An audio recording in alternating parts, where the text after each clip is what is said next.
Nel mentre che cercavo di aprire la cassetta della posta, da dietro mi sono sentito attanagliare il collo, proprio stretto così, proprio non riuscivo a respirare.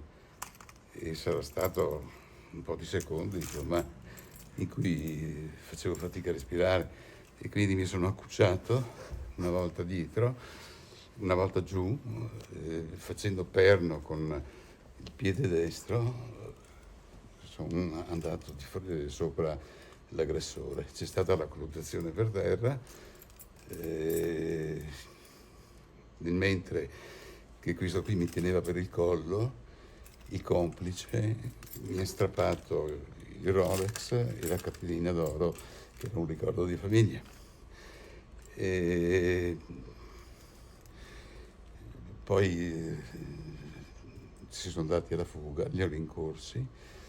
Ho trovato una pietra per terra, per fortuna proprio qua sotto il cancello, e l'ho tirata addosso a questa macchina che quasi mi vestiva perché era pronta col motore acceso, e credo di averli colpiti sul tetto.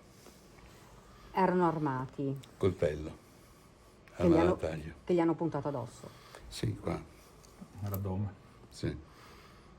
Con la mano sinistra, mentre con la destra hanno strappato, mentre quell'altro mi teneva fermo, hanno strappato tutto.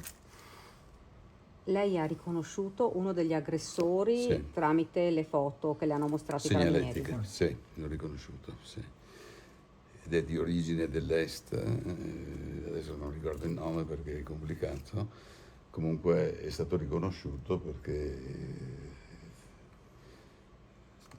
era già segnalato dai carabinieri, e in contumacia con 3 anni di carcere che dovrà scontare Quindi sempre che lo ricercato. prenda. È un ricercato. Un ricercato, un latitante. Latitante.